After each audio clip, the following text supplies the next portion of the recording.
বাংলাদেশকে আমার পূর্বপুরুষ তখন বাংলাদেশ নাম ছিল না, পূর্ববঙ্গ নাম ছিল। পূর্ববঙ্গ থেকে এক রাতের নোটিসে আমাদের মতন যারা এই মুহূর্তে কলকাতার মানুষজন আছে তাদের অনেককে চলে আসতে হয়েছিল পূর্ববঙ্গ থেকে। 47, 46-এ, 1971-এ বাংলাদেশের প্রতি আবেগ ভারতের ছিল, আছে, থাকবে। কিন্তু বাংলাদেশ এই বর্তমান সময়ে যদি অসভ্য হয়ে যায় কি করব?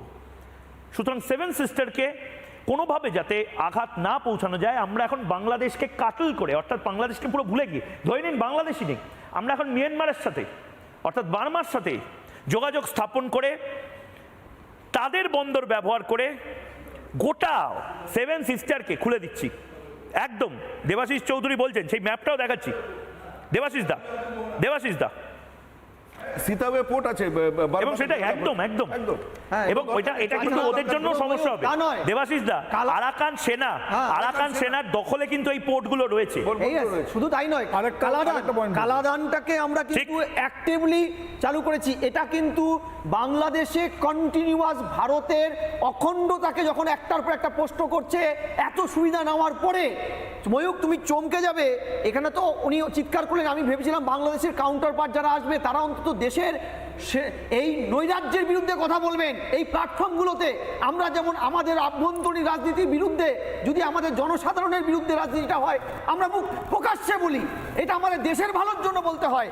যেখানে ভারত এখনো পর্যন্ত ওদের পোশাকের $55 কোটি 2023-24-এর আমরা নেই, আমরা যার কাঁচামালটা 10% আমরা দিতাম, তারা বলছে যে ইকোনমিটা দাঁড়িয়ে আছে বস্ত্রবয়ন শিল্পের মাধ্যমে। কিছু কিছু কোম্পানি আমাদের সেভেন সিস্টার থেকে শুরু করে আভ্যন্তরীণ মার্কেটটা চষে বেড়াচ্ছে। সেগুলো বন্ধ হয়ে যাওয়ার পরে তারপরেও ওদের সরকার এই স্বৈরাচারী সরকারের পাশে দাঁড়াতে হচ্ছে। একদম ঝন্টু ভাই, আমি একবার বাংলাদেশের যিনি চুপ করে বসে আছেন মোহাম্মদ আবু আবিদের কাছে আরেকবার যাই। মোহাম্মদ আবু আবিদ, আমি একটু সাইডে রাখেন না। হ্যাঁ, ডিমও তো বন্ধ করে দিয়েছিলেন, পেঁয়াজও তো বন্ধ করে দিয়েছিলেন, আলুও বন্ধ করে দিয়েছিলেন। তো কি হয়েছিল? বন্ধ করে দিয়েছিলাম তো কি হয়েছিল বলুন। তো শব্দ বন্ধ করিনি। আমি আলু পেঁয়াজ বন্ধ করতে পারি, শব্দ বন্ধ করিনি, আপনার ভয়েস বন্ধ করিনি। বলুন পেঁয়াজ না খেয়েছিলাম ময়ূক, আপনি উত্তর দিন। কি উত্তর দেবো? কবে রংপুর পাচ্ছি, কবে চট্টগ্রাম পাচ্ছি? পেঁয়াজ বন্ধ করেছিলেন, ডিম বন্ধ করেছিলেন, আলু বন্ধ করেছিলেন, এখন বন্দর বন্ধ করেছেন নিজেরা। আমি আবারও বলে যাচ্ছি, এই আমি একবার একটু বাকিদের থামাচ্ছি, কলকাতার ভারতের অতিথিদের থামাচ্ছি।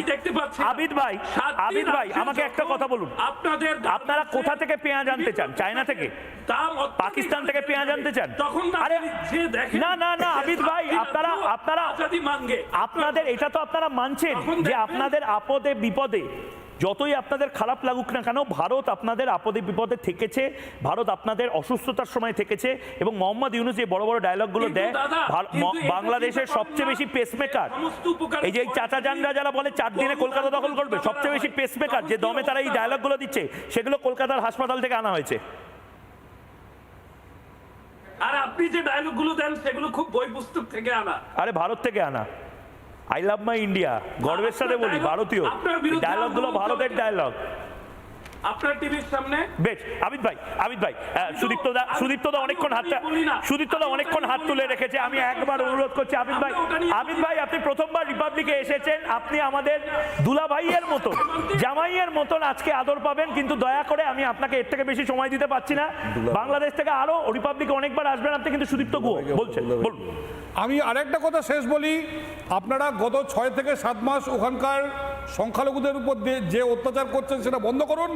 কারণ পাকিস্তানের উপর আমরা এই ব্রহ্মস থেকে শুরু করে বিভিন্ন অস্ত্র আজকে ফেলছি এই কারণে, কারণ ওখানে কোনো সংখ্যালঘু হিন্দু নেই। কালকে আপনারা যদি সব সংখ্যালঘুকে ওখান থেকে বের করে দেন, আমরা কিন্তু ফ্রি হ্যান্ড পেয়ে যাব। এবং এই ব্রহ্মস এবং এই যে অস্ত্রগুলো, এগুলো আপনাদের দেশে কি আবিদ ভাই স্ট্রেট বলে দিচ্ছি, দয়া করে সংখ্যালঘুদের উপর অত্যাচার বন্ধ করুন। এবং এই আমাদের যে ইয়ে আছে কৃষ্ণবাবুকে ছাড়ুন। যদি না ছাড়েন এবং অত্যাচার যদি বন্ধ না করেন, এই ব্রহ্মস আমরা ঢাকায় টেস্ট করবো, এই ব্রহ্মস আমরা চিটাগাংয়ে টেস্ট করবো, এই ব্রহ্মস আমরা বরিশালে টেস্ট করবো, এই ব্রহ্মস আমরা খুলনায় টেস্ট করবো। তখন আপনারা দেখতে পাবেন। কিন্তু আমি দুপক্ষকেই শান্ত করছি, আমরা দুপক্ষকেই শান্ত করছি। আবারও বলছি, ভারতবর্ষ এমন একটা দেশ যে দেশ যুদ্ধবাজ নয়।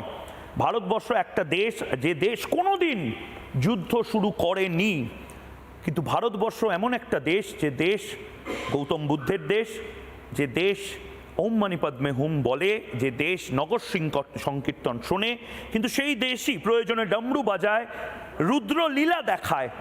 ভারতকে নিয়ে ছেলে খেলা করো না। আমি শুধুমাত্র বাংলাদেশ বা পাকিস্তান কাউকে নিয়ে বলছি না, সবাইকে নিয়ে বলছি। ভারতকে ভারতের মতন বৃদ্ধি পেতে দাও, এবং বাংলাদেশের যারা রয়েছেন তাদেরকে বলছি, বাংলাদেশেরও লাভ। আপনারা, আমি জানি না কি খাচ্ছেন, ইউনুস আপনাদের কি বোঝাচ্ছে।